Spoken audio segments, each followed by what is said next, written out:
I welcome everyone. I welcome especially Renu ma'am, Niranjan sir, Gautam Chatterjee sir. Been always a supporter, a mentor, a great role model for all of us. We look up to you, and that's kind of our encouragement we have from you. Not to take it forward from here. She'll be hosting this, and yeah. We have ma'am along with us, Sucheta Dalalji joined. And Sanjay Joshi is also there. Imtiaz Ahmed, who is a executive vice president at Axis Bank, and then we would be having Gautam Sanyalji also joining in some time. So I think we have everyone over here. I welcome everyone, and then we take it forward. Thank you. Yes. So good evening, everyone, and a warm welcome to a much awaited launch of the Property Science Portal with its integrated valuation tool designed and developed by Liases Foras. I am Chiara De Cruz from Liases Foras, and it is my pleasure to welcome all of you to this event. On behalf of the entire team at Liases Foras, I extend a hearty Karnad, the Managing Director of HDFC, Mr. Niranjan Hiranandani, Managing Director of Hiranandani Group, and Mr. Gautam Chatterjee IAS and former Chairman MahaRERA. I also welcome each and every one of you who have joined in. The pandemic has caused a digital transformation, and it has amplified the multiple sectors and data-driven solutions had an early start and growing ever since. With live digital products like ResX, short for Real Estate Sensitivity Index, Desktop Feasibility Solutions, short for DFS, and Crystal, Liases Foras has constantly tried to integrate its proprietary database in bringing efficiency and enabling better decision-making for the various stakeholders in the real estate and the mortgage industry. I'd like to take you through the agenda for today. So first, we will have a brief introduction of Property Science, the portal, and we will have a presentation. I think the issue is there, followed by virtual lighting of lamp by Renu ma'am, Gautam Chatterjee's and Hiranandani ji's, and that will inaugurate our portal. And then I will be asking you to address to the people one by one, and post that we will have a demonstrations of how the valuations can be done on that. Post that we also have a stakeholders, technical peoples from the mortgage industries, their point of view, because we feel that's going to be big utility for them. So, and then post that there would be question answers, and that's where we will be concluding the event from here. So I move forward because Chiara, I think, got disconnected. I'm moving forward and sharing my screen and starting my presentation now.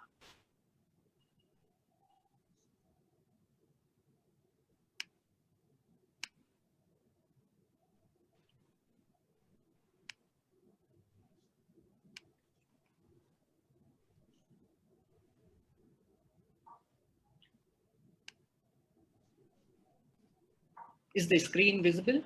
Yeah. Yeah. So, it's not a work of a 1 day or 2 day. It has taken years for me. In fact, I started my journey intrigued by the patterns of real estate prices. I developed my, when I used to work in 1996, I developed first pricing model for real estate. I got intrigued so much that I dedicated my life to it. And then we built the company, and the data gathering and everything we lived in a pursuit of solving this science which is governing the prices of property. And and I still say it's only a beginning, long way to go, but there's good amount of efforts which have gone behind it. So it was essential for us to really put it through, so that people should not consider that this is a simple calculator got really developed. It's like that. It's a piece of art in which there is effort gone in. It's not a computer generated graphic. So we have developed a unified data basis. I will be joined by my colleague Amit, who will be talking about the data and databases. I'll be talking about the problem we solved. Amit, can you take it forward from here? Yes. Hi, my name is Amit Shirsat. I'm from Liases Foras. So I will be taking you through the databases that we have developed for the online valuation portal. So there are three types of data sets: primary, secondary, and the registration data that we have sourced from different sources. So can you go to the next slide? The primary data is something we are collecting on a quarterly basis. This is the proprietary data set of Liases Foras. It has more than 1 lakh building data, and if we consider the different sizes of the apartments for each building, then there are around 3 lakh comparables. And all the data sets are available for 60 cities in India. Next is the secondary data set, which consists of resale and rental data that we have sourced from the property agents and other public sources. There are around 4 lakh buildings and around 5.2 million comparables. After this, we have a registration data set, which we have sourced from the IGR website of Maharashtra, Telangana, Andhra Pradesh.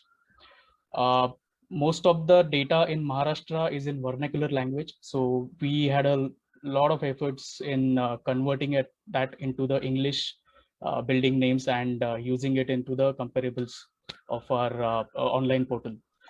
There are around 3.6 million comparables in the registration data set. Next is the guideline value data set that is available on the state government's IGR website. In Maharashtra, it is called EASR.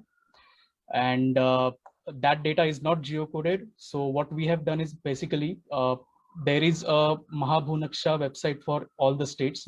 So for example, for Maharashtra, all the CTS from MahaBhunaksha we have mapped with the ready reckoner rates from the EASR. So each survey number is mapped with the ready reckoner rates, and that is being used in the online valuation portal. So the basic component for mapping these databases with each other is the geocoding technique. So we have developed a support vector machine-based machine learning algorithm, and that uses the machine learning algorithms to geocode all the property addresses in primary dataset, secondary dataset, and the registration data. So basically, the primary dataset we already have the latitude and longitudes, but in secondary and registration data we did not have that. So it was necessary to develop this algorithm so that all the databases should be able to interact with each other, and latitude and longitude becomes the unique key for our online valuation portal.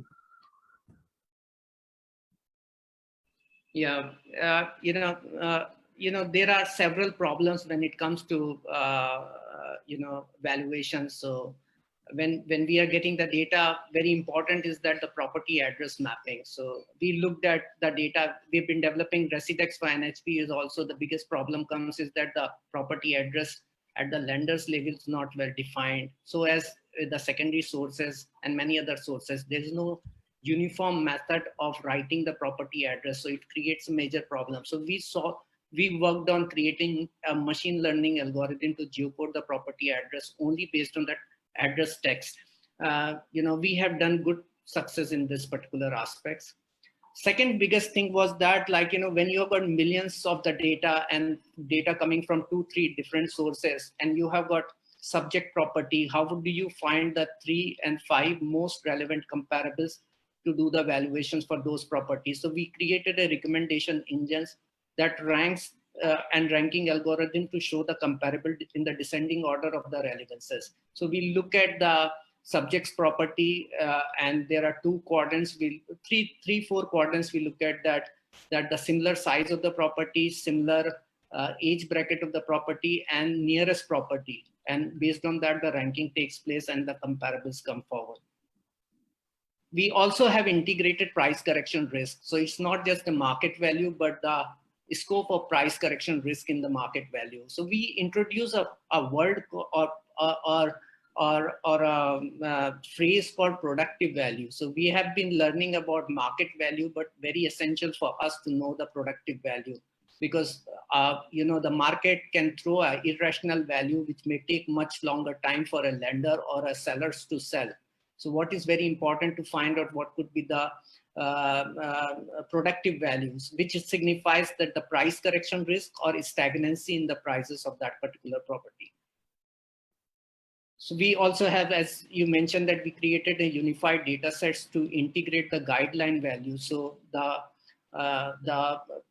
portal not only gives you the market value, but also connects with the CTS, so you can calculate the guidelines values. And then second important aspects that this is based on the comparable property and it takes the average. But the question comes is that there are various vagaries related to the property valuations. In same micro market, you would have properties having very different rates. The prices may be doubling. Niranjan sir's properties itself doubles the prices in the micro market level. So we developed a theory which we call it's an urban price setting model. And that's kind of a discovery which we develop over a period of time. And you know what over years of the research has taught me and said that there is a rationality in the price. Any given point of time, a city maintains a specific price floor. Changes in the prices of few areas changes the complete float of the market. So there is a science and rationality through which there is a price setting for that urban center. And we find that the prices of a properties are governed by four very important factors, which is distance, density, surrounding, and product. Distance acts as a vertebrae, and the importance of distance increases with increase in the distance. It is like that if I'm living closer to the CBD, and so then I will give more importance to the surrounding features and the product attributes, and the property prices will be higher. But when you are going away from the CBDs and the economic hub, then the product's importance gets reduced quite a lot, and then the emphasis of the distance, because that is integrated with conveniences. So that is where we developed it. So, and there was one important feature which is coming is like, you know, if you see most of the work on the AVM models developed across the world, they look at multiple parameters. Is like that nearness to the schools and the college, then the airport, the surrounding features, and many other things. What happens then? The multiplicities of these particular parameters makes it even so noisy that it is very hard to really, make a composite outlook of that, because of presence of all of these things, or something is missing, how the differentiations in the quality of the location is going in. So we were working on that, and that's where I came up with a very interesting one index called economic or income density index, that and that can represent the quality of locations in the relative order of very high end to the lower end, based on the economic density or income density. You know, it's like that economic or income density is a population density multiplied by income. And the way I define is that every area and the regions and its characteristic can be defined by the density and disparate of the demographic. An undeveloped area will have low density, so the highly developed area will have a high density. Highly posh area will have a high density of high-end people, and lower grade location will have density of lower-end people. Since the availability of social fabric, physical and the social infrastructure depend upon the demographic, this index represents availability of everything. So if you go to like South Mumbai, you will get the best of the infrastructure, social and the physical infrastructure. But as you go to the farther and the lower end of the demographic, you would find that degradations of the social and physical infrastructure. So there is a relative order which will there. But then the problem came in, how would really we develop something like that? Because we don't have any data available to it. We worked on extensively on that. So we used the satellite imageries. We converted the city into 100 meter by 100 meter grids. We used the machine learning algorithm and classified the land use in the urban setting as per the open area, dense area, formal settlement, informal settlement, water bodies and all those things. Use world level population. Then we projected these populations to the pixel of formal and informal populations in each of these grid of the built form. We graded the urban areas also based on the parameters. So what happens is that if you look at the higher end locations and the lower end location, you would find that the urban setting has got a very, very unique features, like, very high end location, you will have good green cover, wider road. You would have percentage of green cover to built up ratios, which is very high. Certain areas like distance for sea and other things we looked at. So each grid, we really did the rating based on these parameters. Then we use the real estate prices. Since we had the real estate prices for a substantial set of properties available in this particular cities, using those data, we regress the prices for almost all the households in every grid. We also use the regression for estimating the sizes, because the price and size also goes mostly into the harmony. Then based on that, we estimated the household values, and we estimated, since as the lenders use that, the estimated household values can also give you idea about their annual income, household annual income. So we developed this household income index for each and every grid. So you can see, and this is remarkably coming very close to the way we see the geographical spread in the known city. And various way we did the classification. And then the income and density gets integrated to become a economic density score. And it's not only for Mumbai, we develop it for all the cities. And it gives you very interesting features, is like that, how the spread of the demographic which is available to it. And I feel that not only for the, but even can be someone's mobile. So this can be highly useful for credit assessments for the demographic when the mortgage is taking place. That is another extensions we are looking at. So if you look at the data sets for all these cities, this is showing the median household income for the city wise. And we have broken this because real estate is a local subject in a specific grid.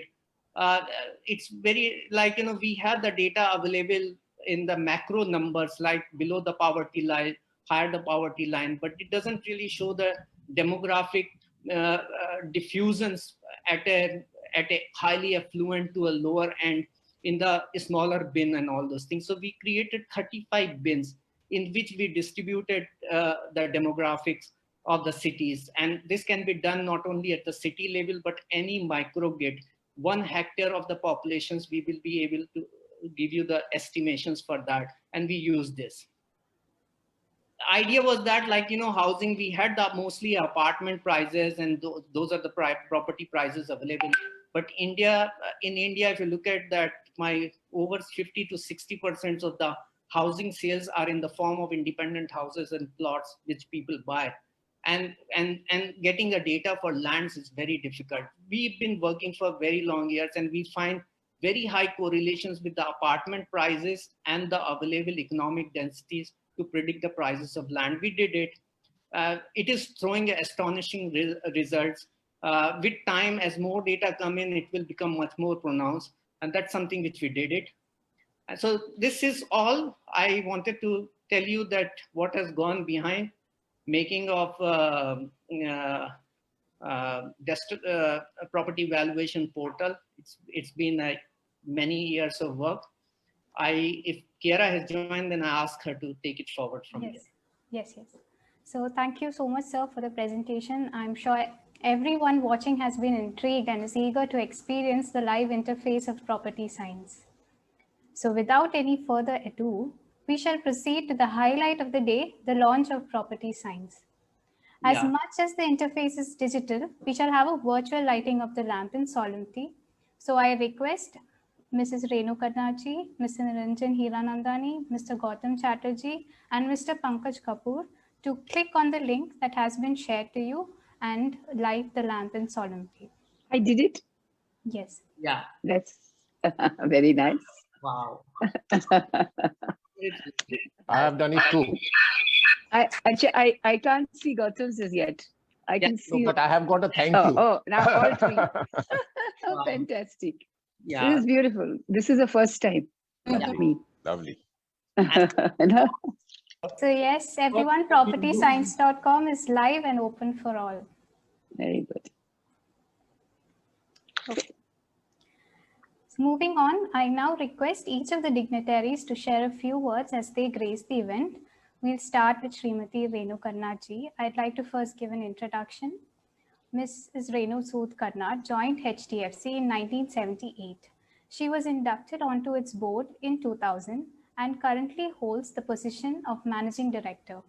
She has been instrumental in building the retail distribution network at HDFC and has played a key role in introducing several innovative and customer-friendly products and services in the mortgage market. She has always been an ardent technology evangelist and has been at the forefront of digital transformation in the company. She has served as the president of the International Union for Housing Finance and as the director of Asian Real Estate Society. It is an honor to have you with us today, ma'am. Over to you. Thank you. Thank you so much first for inviting me. I still remember 4 or 5 years ago when, Pankaj had talked about it and he talked about this thing that he was trying to get to. And I used to tell him that I don't know how easy it's going to be considering it's so fragmented. But I think after 4 or 5 years, and we just saw the amount of work that went into it, really congratulations. Thank you so much. And thank you, Niranjan and Gautam and all the others, Sucheta, whoever's here. Unfortunately, in this format, you can't see who's there. So you just have to believe that they are there. I think it's a wonderful and a great initiative that Liases Foras has done. And I really congratulate you and your team for doing this. I really think there is so much that has happened in technology as far as credit underwriting is concerned, as far as lending is concerned. But the two places where I think, as far as our business is concerned, where we didn't see much was really in the technical side of it, pricing, technical, what sort of properties, though there are lots of portals, but how to, differentiate between the right and the wrong. And the second one, which, Pankaj, this is an idea for you and you can take it forward, is also on the legal evaluation. So on the technical evaluation, which you would have gone a long way now with something like this, I think that was hugely helped by RERA. RERA has been a huge initiative in our sector. Of course, when RERA came in, it was stalled a bit and people were unhappy. But I think in the long run, as a customer, RERA, I think, is the best thing that has happened. So I think you should now, Pankaj, see also how we can even get the whole legal business, legal title checks, etc., onto this portal. Developments like this are so beneficial for the housing sector, for the individual, and for all of us, the stakeholders, whether it be Niranjan, the developers, whether it be the lenders, whether it be the customers. And I think by doing something like this, the biggest mystery that a common person has about buying a house is the price right? Am I paying too much? Is the builder making a fool of me? Is he eventually going to give me what I'm looking for? And to some extent, at least one piece of it, which is the pricing bit, there'll be some more, he'll get a better fix on it. Real estate pricing in India, as you know, it varies from a building to building. It can be 2 buildings next to each other, but the prices could be very different. Sometimes even the amenities could be the same, but the developer could be different. Niranjan's property of a particular standard, and another builder next to him of a similar standard, but I'm sure Niranjan's property will have a premium. So I think all these things will come into it and will make it much easier for the common customer. We see so many of them and they're so nervous. And our first reaction used to be, but why are you so nervous? And then you realize it is the biggest investment that a person is ever going to make in his life. And the biggest loan, most times, the biggest debt that a person takes is towards a house.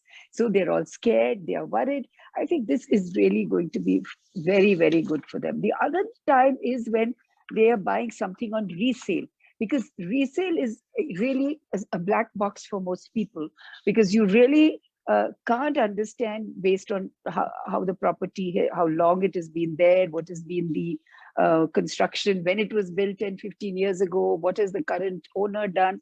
I think all these things will give the normal customers some insights into property valuations. I think most important also is going to be for the new lenders coming into the market. We had to learn by doing. In fact, Pankaj, what you talked about, people used to come to us and ask us, is this price right? Should I be buying here? I think you've taken my job away, Pankaj, by doing this in some ways, let me tell you. So that is the other thing, that even new developers can become more efficient in doing, what you're going to be doing. I see the next, if not in, the next 3-4 years, but certainly the next 9-10 years, once, this whole thing of wet signatures, we'll be allowed to do digital signing as far as loan agreements are concerned. I see a future where buying a home can be completely online. Right from the, and particularly for builders of a certain quality, because you don't need to go and check that out. It will most probably become like that very soon.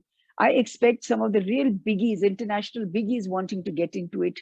We already hear of large Chinese companies wanting to come in. We hear of, in our business of home loans, you're talking of maybe a Google or an Amazon coming in. So we really don't know what the future is. And the future is certainly hugely digital. And I think this is going to go a long way in helping all the players for this. I think the only thing, I don't know, and I'm sure, Pankaj, after seeing your presentation, because these were my comments before I saw the presentation, but you have put in a huge amount of work. But I think the secret sauce for all these, models and all these that you've put together is going to be how continuously you're going to keep getting this information.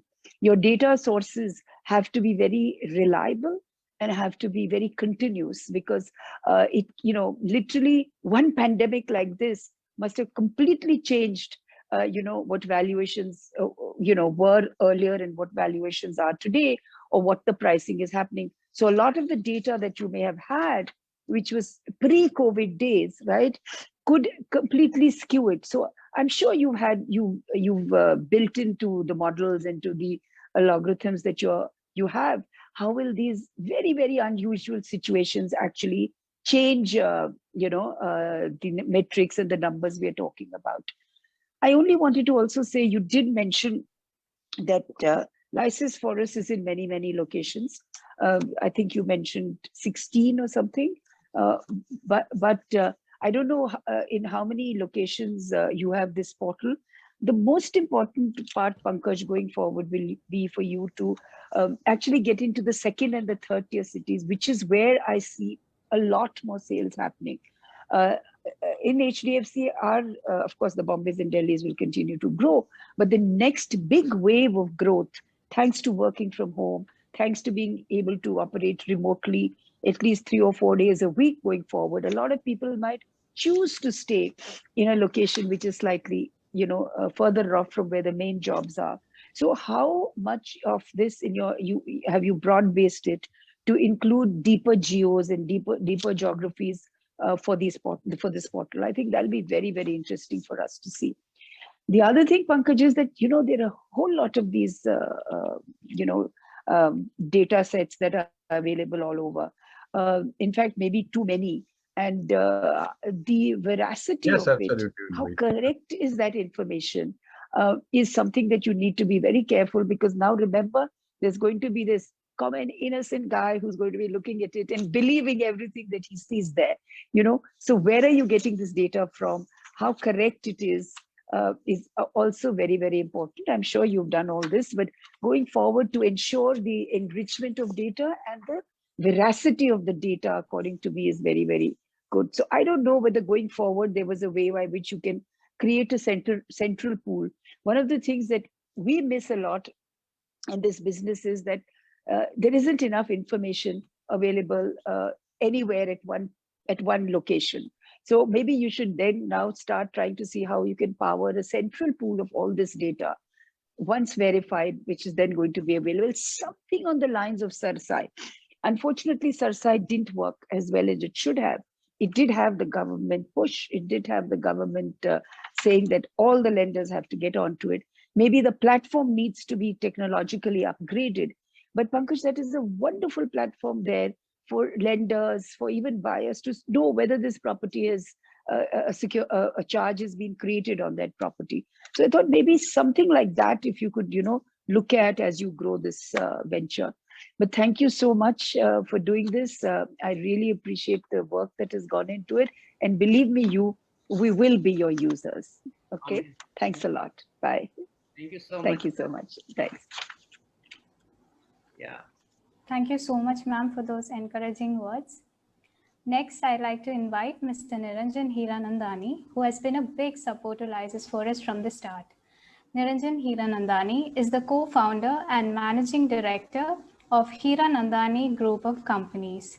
The Hiranandani Group has pioneered the concepts of mixed-use integrated township models across markets like Powai, Thane, Panvel, Alibag, Khandala, Chennai, Ahmedabad, and Pune. Currently, Mr. Hiranandani is the National President for National Real Estate Development Council, NAREDCO, and also President of ASSOCHAM, Associated Chambers of Commerce and Industry. He is a member of RERA Conciliation Cell formed by Maharashtra Real Estate Regulatory Authority, MahaRERA. I request you to share a few words, sir. A very good afternoon. It's so wonderful to be here with you. Pankaj, I do remember being in 1998, if I'm not mistaken, at the time of the launching of Liases Foras. Yes. Am I correct?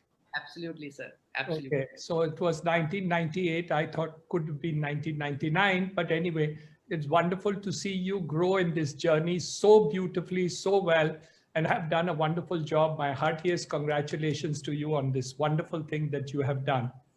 Over a period of years, I've learned a lot from you. One of the things that you have maintained was integrity, and that's extremely important. You haven't gone into selling properties or actually getting interested into it, but you've been able to give advice, valuation, and all these actors and kept away from the linkage to brokering into the properties. I think this separation which you have done gives you a privileged position, which very few people who are doing this analysis and valuation has. So I think you enjoy a very privileged position. You are very lucky to have HDFC Renu Karnad with you, because HDFC has been the foundation stone of real estate in India. I say foundation stone because they were the first to start home loans. And what she said is absolutely correct. The highest amount of money given to a person to buy a house is done by HDFC. I want to share with you a short story. I remember a corporate company which had borrowed some money from HDFC for a corporate loan. And they were at that point of time paying 15% interest rate. And I'm talking about those good old days. And then they found out that a home loan was given to one of the employees at 12% interest rate. So here was a big corporate company which was getting from HDFC at 15%, but the person who was an ordinary employee in the company was getting a 15-year loan for a much, much lower rate of interest.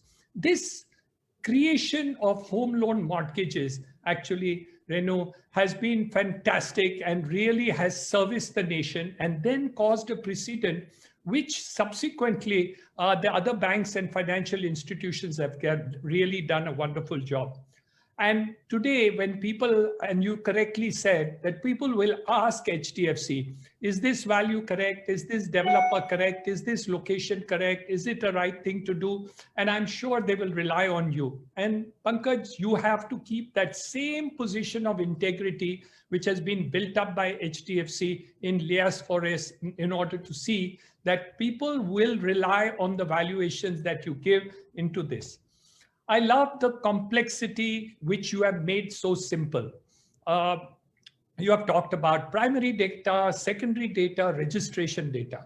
But I think the two data which you have completely missed out is you should pick up all the data from HDFC, because they have the best data and the most accurate data, because they are the actual transactions on which loans are taken. And then you have Mr. Gautam Chatterjee, the man who has brought credibility to Real Estate Regulatory Act and promoted it beyond imagination. He also has all the data. So with all the data and algorithms that you have, please add HDFC data to your system and RERA regulatory points to your system. And I promise you, it will be the closest to the truth. I don't think you will be able to ever go wrong if you add these two things which are there. The other point which I think is important is the kind of data collection that Renu Karnad mentioned to you about it being dynamic. All this has to be updated on a continuing basis, and that's always going to be a challenge in terms of doing it. And I would love to learn from your valuation theory, because most of the time I'm equally puzzled as everybody else is in terms of knowing what's the real value of the project and what is the value at which I should sell, or the possibility of increasing the price or getting more sales by actually going on a lower price. I think this is going to be extremely important for all of us. So fantastic. I'm really happy, proud of the fact that you have done this particular thing. I'm also very happy to see Sucheta Dalal after a long time. And I can just see Mr. Vipin Bhatt over there dropping in, and Sanjay Joshi. It's wonderful that you have the people who can tell the whole world about what is the fantastic platform that you have created, and created out of a science. But somebody tells me that valuation is not a science. It's more an art. Now you will have to decide between the two whether your valuation is going to be scientific or it's going to be an art. And of course, Sucheta Dalal will certainly give a comment on it, and Vipin will put it on the broadcast, or Sanjay Joshi will write on it. So I think a combination will be fantastic, and I'm actually looking forward to how this is going to roll out on it. But Pankaj, congratulations on what you have done, and the entire team who have put in such a lot of hard work in creating this new model. I'm really thrilled and happy about it. And I'd love to go into the details of what you have done in order to learn more about how you actually analyze this whole data and do it. Thank you very much for inviting me, and congratulations once again. Thank you, sir. Thank you so much. Thank you for the words. Hira, you can probably ask. Yes, so our third chief guest is Mr. Gautam Chatterjee. Gautam Chatterjee is a 1982 batch IAS officer of Maharashtra cadre. He is the former as well as the first chairman of the Maharashtra Real Estate Regulatory Authority, MahaRERA. Under his leadership, Maharashtra became the first state in India to have both a working RERA website and a web portal. Mr. Chatterjee has held several important assignments both in the Government of Maharashtra and Government of India, including Joint DG of Foreign Trade in the Ministry of Commerce, CEO of Maharashtra Housing and Area Development Authority, CEO of Slum Rehabilitation Authority, and Principal Secretary of Maharashtra Housing Department. I request you to share a few words, sir. Thank you, and a very good afternoon to all of you, Pankaj, Renu ji, Niranjan bhai, Sucheta ji, and all the 220 participants that I see who have joined this online program. It is indeed an honor to be a part of this program, an online inauguration of an online automated valuation model, developed over long years of assiduous teamwork by Liases Foras. My heartiest congratulations to the dedicated team. Liases Foras, since its inception in 1998, I believe, has been well acknowledged as a leading authority on real estate research, analysis, and many have benefited hugely from the robust database on real estate markets in India that they provide. Over this period of time, they have shaped up as the largest repository of organized and structured database on real estate sector in the country. We are all aware of the malaise that existed in the unorganized, unregulated real estate sector prior to the enactment of the Real Estate Regulation and Development Act, RERA, as it is referred to. Though I am told many who have first-hand experience of the effective implementation of the Act by MahaRERA often refer to the Act also as MahaRERA. We have also known how the real estate sector is one of the key pillars of economy in India, contributing close to 6% of the national GDP, employing close to 4 crore people, second only to agriculture, and directly impacting over 250 ancillary industries: cement, steel, transport, construction, paint, brick, building materials, and you name it.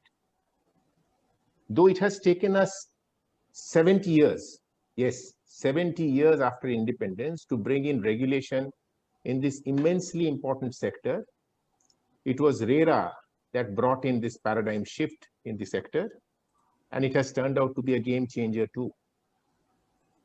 History is witness to the fact that whenever sectoral regulators like SEBI, IRDAI, or TRAI, whenever they have been introduced, they have helped in deepening the market and made it more robust.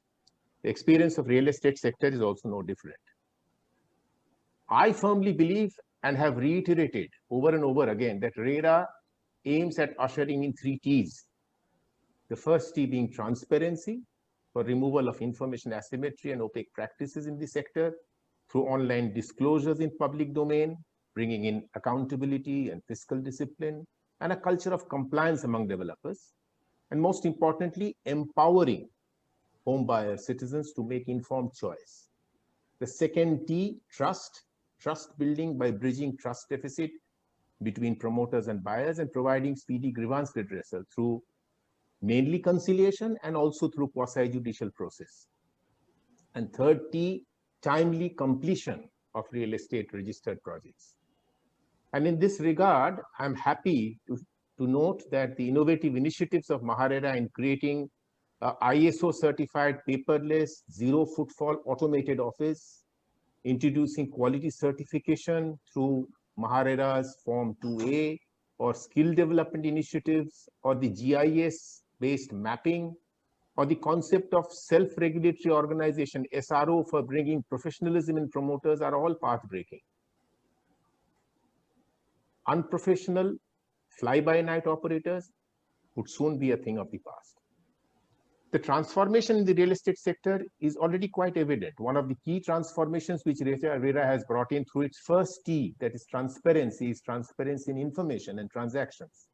For the first time, details of real estate projects are available online for public viewing, like building plan approvals, developers' credentials over the last 5 years' performances, legal title report, joint venture partners, encumbrances on the project, litigations in the project, complaints in the project, apartment types, sizes, number of apartments booked, allotted, sold, and also quarterly progress development in the project. I do believe that the online data disclosures and the processes by MahaRERA and other agencies have encouraged several prop tech startups and companies to disrupt and improve how the current stakeholders, namely the developers, buyers, sellers, investors, financial institutions, and real estate professionals, how they will design, construct, market, discover, transact, and operate real estate. The COVID-19 pandemic has also further boosted the adoption of prop tech. Generally, many buyers are hesitant to approach a broker or a real estate agent they have never met before, as they are unsure of what the next steps would be. Though most of the relevant questions about a property or an apartment that a prospective buyer has is available in the online disclosures of RERA portals, the most pertinent and relevant question pertains to the price and whether the price he pays will be value for money. The answer to this question has remained subjective, and the prospective buyer today has to depend on the expert opinion of the agent or the developer concerned, or a well-wisher maybe. Property science will not only bridge that gap, but bring in the much needed objectivity in this regard. This portal shall take transparency in pricing and ability to make informed choice to a different level altogether. It shall further empower customers with data on potential valuation of the property, assisting them in better decision making. Property science would also assist developers in pricing their projects, thereby increasing efficiency. One of the key challenges faced by developers is lack of data-backed research on potential demand and best pricing product mix for micro markets. I'm also sure that the self-regulatory organizations registered with MahaRERA, namely NAREDCO, CREDAI, the Builders Association, and MCHI, they will also use this tool to inculcate further professionalism among its members. While the benefits to bankers, NBFCs is quite obvious, I also strongly believe that it would help the policymakers by providing data for decision making. One of the key areas where it can assist is determining ready reckoner rates, which in turn impact all the taxes, premium, etc. The crux, however, would lie in authorities taking suitable measures of advocacy and creating awareness, especially among consumers. Something that the RERA Act also underlines in Section 33 of the Act, though it has not been fully operationalized as yet. The fact still remains that a majority of prospective buyers are not using the empowerment tools in form of disclosures which are available in RERA portals to make informed choice. This additional very effective online valuation tool that is being inaugurated today should also not remain an untapped, dormant one, especially when it comes to consumers' decision making. I'm aware that MahaRERA has been working on bringing in mandatory provisions in its regulation statutes by which every real estate agent has to now undergo a certified course before becoming eligible for registration. I would certainly want the property science online valuation tool also to be a part of the curriculum of the agent's registration course. I would end here, and I would wish Mr. Pankaj Kapoor and his dedicated team a grand success. Thank you. Thank you so much, sir. Thank you. Really nice. Thank you. Kira, you can proceed further. May I ask, Vipin, you are there, and Sucheta ji, you are there. If you have any questions for sir, or Niranjan sir, or Renu ma'am, anyone? Can I? Okay. Yeah. Okay, I would just like to mention, first of all, let me start by saying congratulations. I remember, Pankaj, that you addressed a Money Life Foundation seminar 10 years ago, at which time you spoke about this. And if I'm not mistaken, you mentioned that the National Housing Bank had been doing some work under one chairman. And we went and interviewed the chairman after you sort of tipped us off that they were doing work. And we realized that from our interview that it was such a tough job that I think NHB gave up the idea of trying to do the work that you have done. So it's ironical that the private sector has finally come up with a database. And I know that it's taken you 10 long years. But I think the questions that Ms. Renu Karnad asked are important. So you have RERA, which has been given a fantastic start by Mr. Gautam Chatterjee. That gives you a database, and it has probably made your job a little easier in creating property science. But as she pointed out very correctly, where does the data come from? Will it be updated? And I'm sure, you have worked out how you're going to update it. But the question that I have is really an answer to what she asked, which is that, on an ongoing basis, I'm sure there'll be some bugs also. You will have some people objecting. They may want, a higher valuation for their property, which you think is not correct. So you will be a little bit on the side that we are, where people don't like what we say because it's the truth.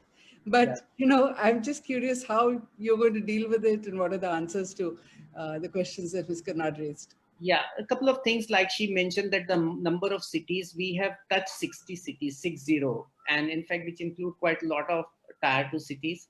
Secondly, about the prices and the data and updating the data.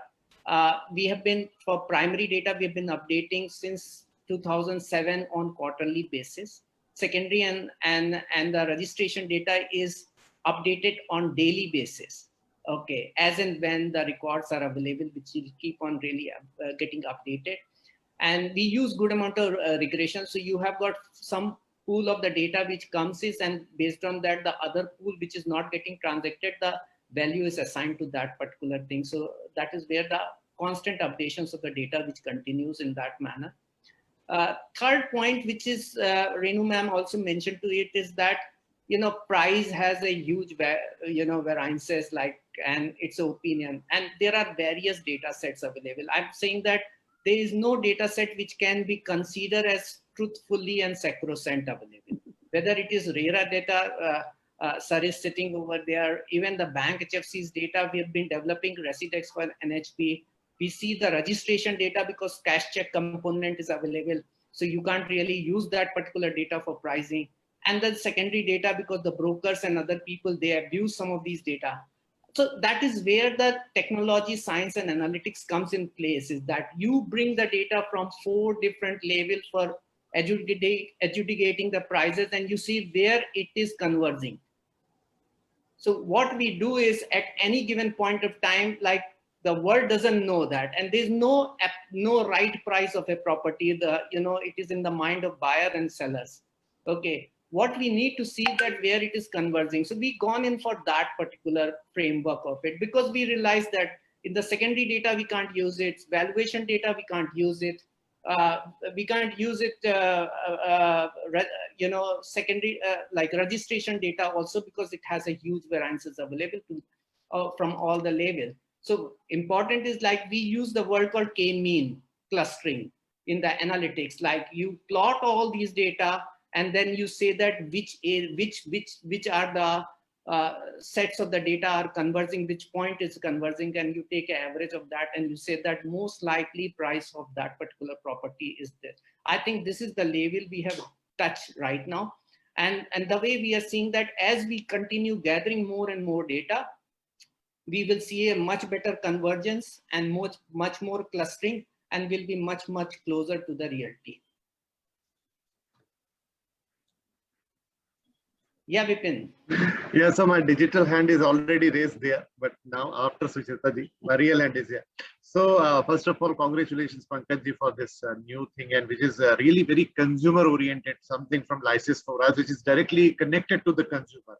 Till now, you are giving data to the banks and other people, and like to us, who knows better? Niranjan sir is here, Gautam sir is here, Renu ma'am is here. All are CNBC award winners, for which data is taken from Liases Foras since last 10 years. So credibility is like on the highest peak of it. So once again, congratulations. So my question is very simple, very straight, and this is for all the consumers, that your service of this is any fees you are taken for that, or it's absolutely free for the people? See, there are, like, we are going to charge the money when he is downloading the report and downloading comparables. For conducting valuation, we are keeping it free. So someone wants to put in the informations and get the value of the property, that much he is going to get it. But if he wants to download the comparable and more data and all those things, for which we are going to charge the nominal fees of 499. Right. And one more question, Pankaj ji, is that an instant thing? I go to your website and I quickly get something, or it's something I put something there, my questions will be there, my things, and you analyze and then give us the answer? I think your answer is going to be answered in the next this thing. When we'll give the demonstration, it will be instant. Okay. Okay. Fine. Congratulations once again, sir. Thank you. So can I ask Pankaj just one question? So is it 500 per property, or is it per valuation? Per valuation? So if I'm a buyer and I'm going to, I've earmarked 3 homes and I'm interested, so I'll have to pay per each property. So I'll have to pay 3 into 500, sort of that. Fair enough. I mean, you have, otherwise you can't run it. I have no objection. I'm just trying to get a clarification that, yeah. Okay. We are allowing them to get the value free of cost, but assuming they want to get into more details about market dynamics, comparable data, the report, for that we are charging. Okay. And we want to tell you the objective also, because we want more people to do the valuations. With that, we'll harvest more data and become even more accurate. Achha, Pankaj ji, just to know, is this a very first kind of tool in the market in India? For the first time, there is something like this to evaluate your own property? I haven't really come across something like this. Okay. I've been analyzing for many years. Yeah, I shouldn't be saying that. You should say. Okay. Yeah. So Kiara, can you take it forward from here? Yes. So we shall now proceed to our next agenda. We shall have a demo of the entire portal by Mr. Amit Shirsit, Head of Data Management at Liases Foras. So over to you, Amit. So here we will be seeing how the valuation works. These are the things that we get in the valuation. We have a comprehensive valuation report, which can be downloaded in PDF format, a list of comparables from primary, secondary, the guideline value, price correction risk, and the catchment market dynamics of the surrounding area. So suppose here in the search bar, we type the property name. You can start with the building name. So I'm typing Emerald Isle. Niranjan, should we get your property in here? Joking. Carry on. Yeah. L&T So, Emerald. Okay. Emerald Yeah. Isle. The user has to select from the drop down. There will be suggestions, and user can select from the drop down, or user can type the building name, location, and city, and it will be automatically geocoded.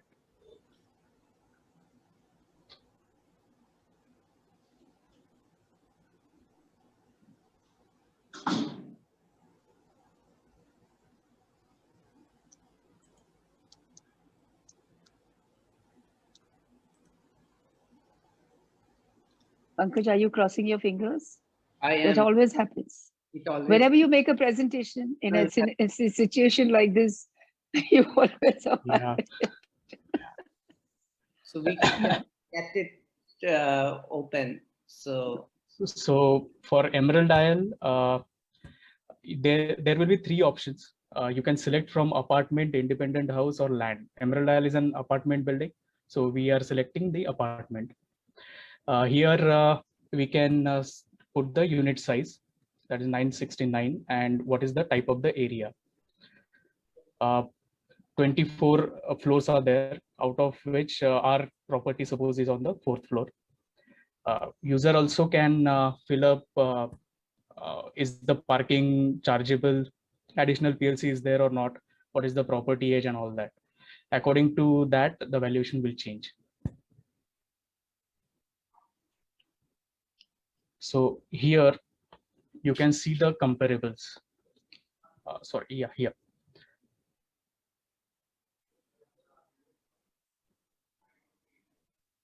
Oh, sorry, it has got. Oh, it's multi-language also, is it? Yeah. So there are two types of comparables. Good. Yeah, Okay. there are two types of comparable. One is from the primary and secondary, and another is the registration. So these comparables are from the registration data that we get from the registration department. So this is in Marathi. Yeah, this is in Marathi. It can be converted into English. But the thing is, it has a cash component, so we are not using the price from these comparables. We are using price from the primary and secondary data. But this is available for reference if someone wants to use it. Ah, okay. Otherwise, it's not there. I mean, it just confused the person even more. Yeah. So this is the primary and secondary comparables. So as you can see, the last column is the relevance score. The higher is the relevance score, higher will be the accuracy of the valuation. You can show the distributions of the property also. Yeah. Here is the distribution of comparable that we are showing in the below table. The carpet size distribution and the price range distribution. So you can see the most of the properties are into 26,000 to 30,000 range. Here, again, for user, there are three options. A user can select one comparable if user feels that the top three comparables are not relevant and maybe this comparable is relevant. Then you can select this and proceed. Otherwise, you can select from the top 3 or top 5 average. So suppose we select from top 3 comparable, then we will be asked to define the property attributes. It's optional, it's not mandatory. But if someone fills up the attributes, the price will be more closer to the accurate. Suppose when you were asking the questions that, you know, two different properties would be having a different amenities and product, that gets registered here. So there's a sensitivity of prices based on the product features. suppose I select Lakeview, the price will change according to that. And if the top 3 is not selected, and if user selects only one comparable, then that form won't be there, and it will take you directly to the valuation. So this is the valuation that we have done. And if you can give the floor rise and other thing, it will run the pricing recommendation engines and calculate the composite price based on the floor rise. Right. Here, one section is on the guideline value. So the tool has automatically detected that the property falls in this CTS. But if you feel it is not correct, then you can change the village name and select the appropriate location, appropriate CTS number, and the valuation will change. Apart from this, we have also given the price correction probability of the property. So what we do is we have the rental database and we find out what is the average rental going on in the surrounding. And based on that, the rental yield is calculated. And by comparing the productive value with our actual value, the price correction scope is provided. So here there is no scope for price correction, or there is no scope for price stagnancy. That means the property has a potential for appreciations. With this button, the user can download the desktop valuation report, for which someone will have to pay. This is the final page of the valuation report. I'll take you through one more utility that we have developed for financial institutions. So all the APIs that we have developed, we are using those APIs in a much more better way to value a portfolio. So for example, a financial institution has a portfolio of 1,000 or 10,000 properties in an Excel sheet. Then it can be valued in a matter of hours. So for this, the requirement is the portfolio has to be in a predefined CSV format. The format of the CSV we can take care of. I mean, the financial institution has to provide the data, and we will take care of the proper formatting of the CSV and running the algorithm. The first step is to geocode all the properties. So this is a one-time step for a portfolio. We can geocode all the properties using our API, and then we can verify all the geocodes. If there is a inconsistency, then we correct it.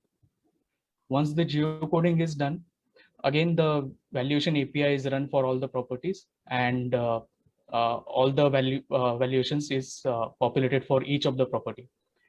After that, again we do expert validation for all the properties before submitting it to the financial institution. So this is one of the utility that we have created for the banking and financial companies, so that the portfolio valuation can be done maybe on a quarterly basis, or a half yearly basis, or a yearly basis. The portfolio can be assessed multiple times in a year. Okay. Good one. Thank you. Yeah. Yeah. Kiera, you can take. Yeah. So thank you, Amit, for that walkthrough. I'd like to remind everyone that the efforts you see, it may not be the ultimate solution. It is a work in progress. We have tried to solve the problems in valuation through a structured, scientific framework with data-driven analysis. And we request more suggestions from you and the various stakeholders in the industry as we build up and move forward in our way towards improvement. We have with us today representatives from the mortgage industry and the real estate industry as well. So I welcome Mr. Gautam Sanyal, Mr. Sanjay Doshi, Mr. Imtiaz Ahmed. We'll start with Mr. Gautam Sanyal, Head Retail Operational Risk and Credit Monitoring at ICICI Bank. Sir, what are your thoughts on the tool? Could you please share a few words? Over to you. Thank you. First of all, my congratulations to Pankaj for finally launching this. I know he has been working for a number of years on this. And Pankaj's general effort for decade, more than a decade that I have been watching. Yeah. So congratulations, Pankaj. Pankaj, I will speak from the lender's point of view, a banker's point of view, with respect to the mortgage market and how this can help. It will be an underestimation if I say that this will happen. This will help only during the pandemic period. We have seen huge digitization during the pandemic period. It is true, because physical visits, physical interactions, all are limited.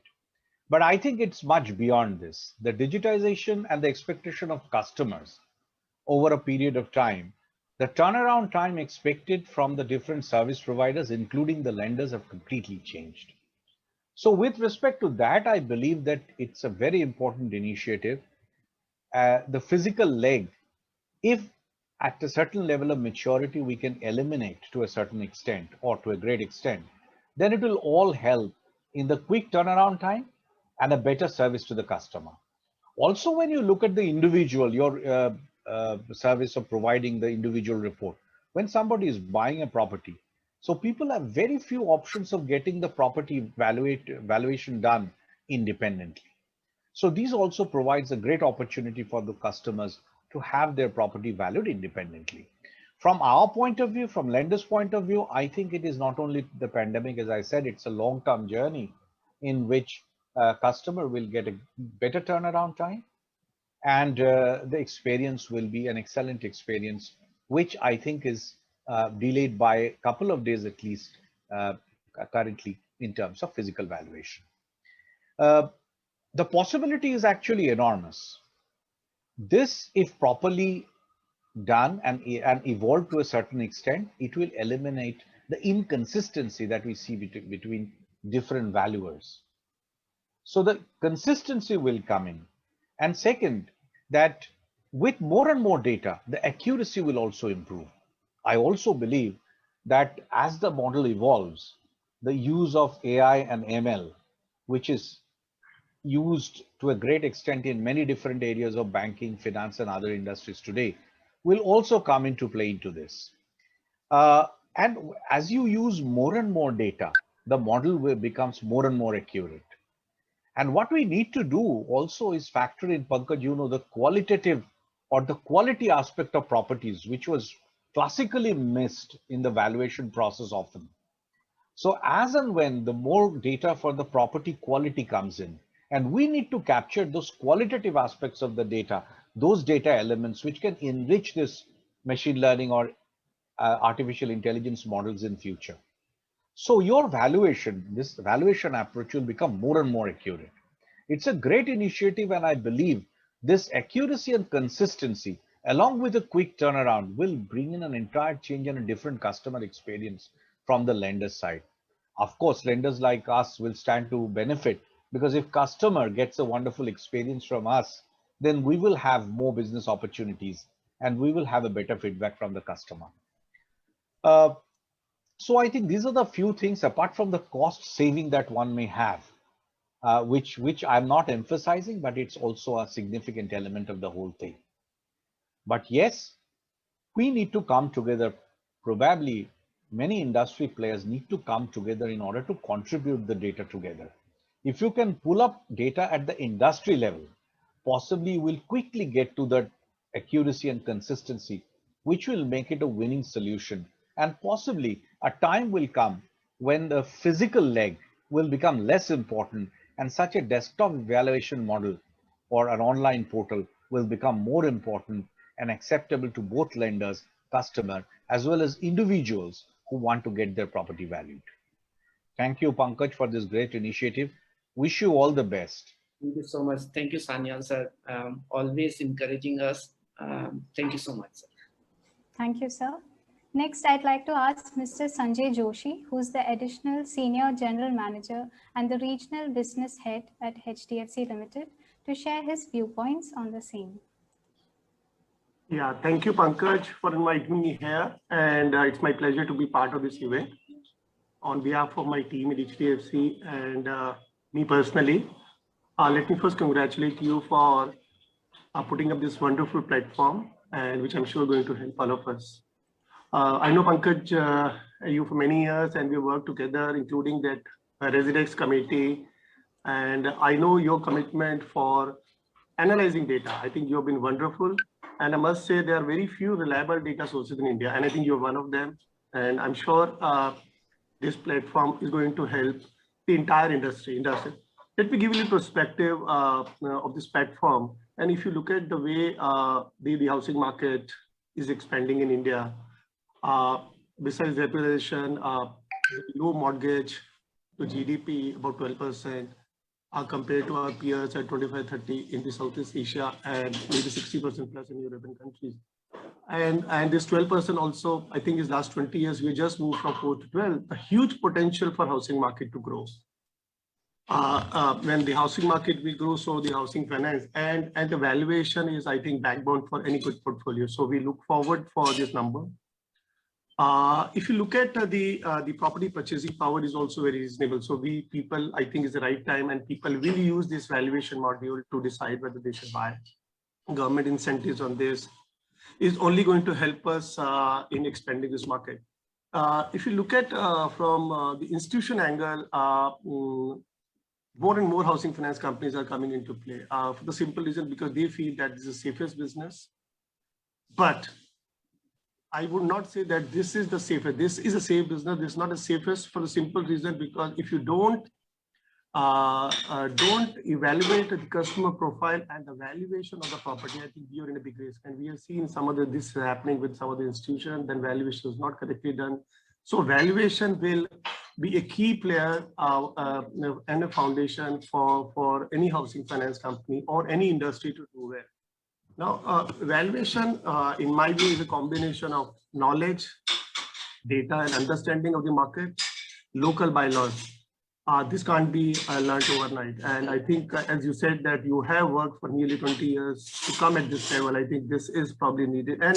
And you see, you still have to rely a lot of informal sources, brokers, even for institutions. I hope the technology, I think, will play a key role in bringing all this data together. I think that is what we need because we are expanding business into tier 2, 3, 4 cities where the valuation is also a risk for us. And your platform, as you said, that about covering 60 cities would also help us giving some data to us. Even you look at from the regulator point of view, I think they are also focusing a lot on valuation. They're coming up with new guidelines, they're coming up with new controls. They want to make sure the valuation is right. So therefore, it becomes even more pertinent that the module has very, very right data. The platform has the right information, which can be used by institutions like us. In fact, one of the biggest challenges in the valuation today is the lack of information. And also the transparency of the data, which is not there in the market. And with probably your combination of machine learning and other data, maybe we will be able to see the right valuation, which is very, very critical for us to decide a good loan and sometimes many policies. Now, these are less problem overseas where the data is much more transparent. And data, in fact, there can be, you can just get the property valuation instantly sitting. You will know what is the value transactions happening across that, which is not possible today in the absence of the data. But we are still learning, and I'm quite sure that we will only go better from here in terms of getting information. And I do hope one day your data can be as dynamic as a property market where you can know instantly valuation of your property. I wish you all the best once again for putting up the platform and bringing us real estate industry more closer and probably can be more confident on assessing the value of the property. Thank you and all the best once again. Thank you so much, sir. Thank you. Thank you very much. Thank you. Thank you, sir. Yeah. Next, I call upon Mr. Imtiaz Ahmed, Executive Vice President and Business Head, Mortgages at Axis Bank, to share his thoughts. So So, a lot of senior dignitaries have already spoken and about the utility of the app and the site. So I'm going to restrict my conversation, Pankaj, to conveying you the heartiest of congratulations for doing this. I think it's very, very valuable. In fact, I was going through the social media today on your launch announcement, and when somebody had written that this is going to be a super product because Pankaj and team are delivering on this. I totally echo that sentiment, Pankaj. I know how hard you've been working on this. We've had huge discussions and debates on valuations and over the last 10 years. I'm sure you're going to come up with something which is going to add a lot more value to the lending institutions. From a lending institution perspective, the like Renu ma'am has mentioned, Gautam has mentioned, Sanjay has mentioned, the lending institutions, a lot of things have been said. The only thing that I can add here is it's very important for a lending institution to know what is the customer's equity in the unit that is going to be financed. And you can only know that if you know the correct valuation. Valuation which is not subjective but based on data is, I think, a step in the right direction to actually make the valuations a lot more sharper. So yes, totally supportive of this. I think it's going to bring a lot of value to all the lending institutions. Somebody did mention that in today's date, it is not standardized. There are different subjective practices in valuation across the industry. This can be one step towards standardizing it. I'm sure it's going to evolve. I'm sure you're going to use a lot more data to enrich this and to make it better. But I'm very supportive of this and very happy and very excited for you. I'm sure it's going to come up. It's going to be a huge value add to the whole lending institutions. Of course, there is going to be a huge amount of operational efficiency which will improve with this. Everybody mentioned TAT is an issue today, turnaround time. Everybody mentioned there is a cost element that is there. These are factors that, generally just go out of the door by such models coming in. So yeah, I'm very excited about this, Pankaj. Love to work with you on this and support whichever initiative we can.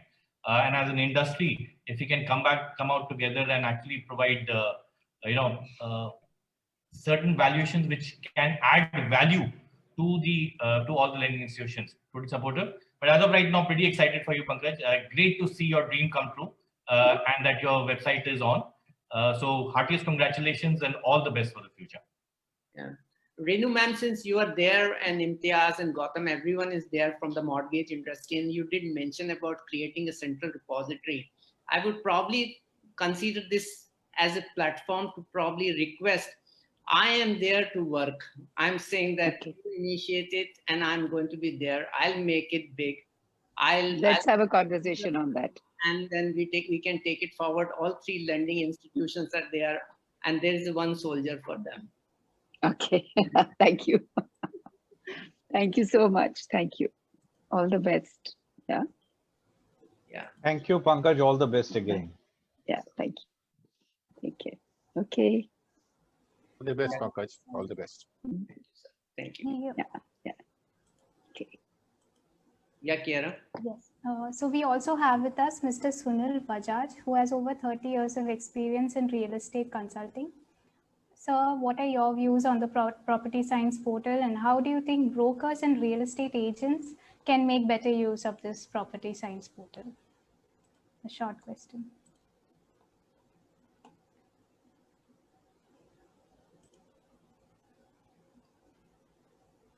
You have to unmute, Mr. Bajaj, you have to unmute.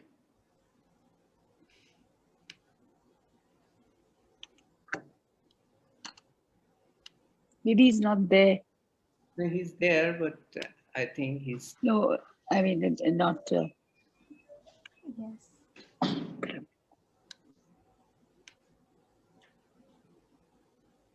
Yeah. Okay. So I think Yeah, we shall move on to the next, which is the final part of this event, the Q&A. Hello. So I request Mr. Sandeep Kumar, Head of Consulting. Yeah. Thanks, Kiara. Thanks, Kiara. Pankaj, you have already answered some of the tough questions from Sucheta and Nitin, sir. Now I like ask some easy questions to you. So you have mentioned like you have used urban price setting model to determine the prices, and you have also mentioned that you have used median prices also. Now the question is, when you are using urban price setting model, then what is the need of median prices? Urban price setting model uses the data, and then if we have a data already available, there's no point really using the regressions. So I see that the regression equations works on to the best fit equations and all those things. So what we follow is that the places and the area which are rich with the data, there's no need to use the regressions. You can always use the ready hand data available to it. That's basic reason we use the median prices, and wherever we don't have a data, in that case we use the urban price setting model. So the challenge has been in this aspects is that we have limited data and we wanted to have answers. So that's a basic reason certain regressions were used where the data was not available and not enough in that manner. So wherever the data is available, we use the medians. Okay. Next question is, what is the relevance of urban price setting model in current scenario? Prices in the cities are getting flatter. Prices are not varying as we move away from the city CBD. In circular city, where we have multiple CBD, how do you see the relevance of urban price setting model in this scenario? Urban price setting model is a function of four parameter: distance, density, surrounding, and product. So even in the suburban dynamics which is taking place, like polycentric city which is emerging, like especially like from Nariman Point, the CBD emerged to Lower Parel, BKC, and then Andheri, and so as the case for other cities and all those things. So what happens whenever the new polycenter emerges, the economic density surrounding to it changes, and that gets integrated in the prices. So it's although the distance contribution gives X price, but the accentuations in the prices because of the polycentric characteristic increases.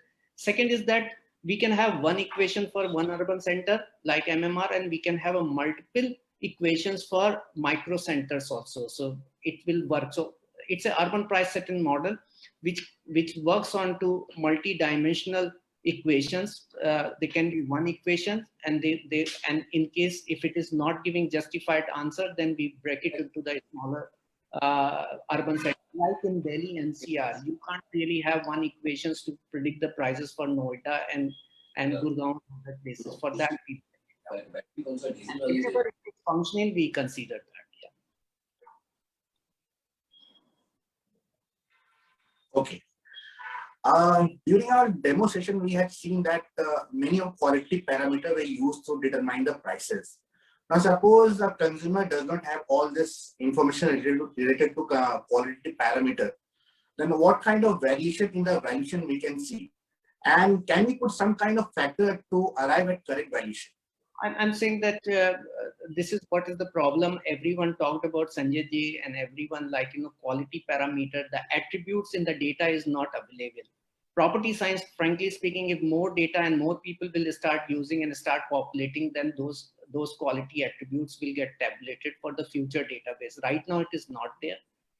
We have economic density indexations, which frankly can be arrived as saying that in a specific micro market and a specific grid level, if the economic density is higher, then the likely chances the product gradation can be also higher. But having said that, that is regression. I won't suggest like that. I say that it's a beginning. With time, it will happen more. For such property where the data is not available and if the user is not aware of that, then I would say that you should really have a proper valuation carried out. It should not rely only on the desktop valuation. Okay. I'll take some of the questions from our audience as well. One of the questions was asked was like, how do you factor in the black check and black component? So in cities like Ahmedabad or Surat, where cash component is very high, how do you see the utility of DV in that case? Yeah, I'm thinking we need to see that the data from several sources like registration data, your secondary market data, builder quoted data. So the primary data, frankly speaking, builder quotes the nearest price. After that, he gives you 5%, 10% discount. Registration data have a huge cash check component. So what happens? You have a primary data, you have listed data, and then you have a registration data. Merge all these data and then probably see that where the cluster is forming, and that is more likely price for that particular property. I think that is something which can be adopted. We can't solve the problem. Like I do agree the cash check component is there. We are looking at valuation, not looking at the agreement value. Okay. One last question for the evening. How do you differentiate DV from any other online portal where people can see the property prices? I don't want to comment on that. I see that it's like that we put in a good hard work to it. And, I also don't claim that almost everyone will be happy at all the time. There may be times when his perceived valuation may not be fitting in what the predicted valuations of the desktop which is available. I think we've done a good beginning. I see more people to come forward. There would be more challenges, more competitions, and we'll get better from here. There are some good portals who are offering, but no one has tried to give a proper valuation. People have just tried to give you comparable prices. They just do the mapping, whether from the registration data or from the listing data. The proper answer is not really carried out. So that's something which we have tried to work it out, and we try to solve the problems and dissonance the consumer and the mortgage industry player in their mind may have through this model, and that's kind of thing which we have put through. Thank you, Pankaj, for that insightful view. With this, we are starting the journey ahead for the DV and coming to an end of this lovely evening. I will take this opportunity to proceed ahead for the thanks. On behalf of Liases Foras, I extend a hearty vote of thanks to everyone who has contributed to the making of this event. Big thank you to all our chief guests, Mr. Renu Karnad, Mr. Niranjan Hiranandani, and Mr. Gautam Chatterjee for their encouraging and inspiring words. Thanks to our speaker, Mr. Suchita,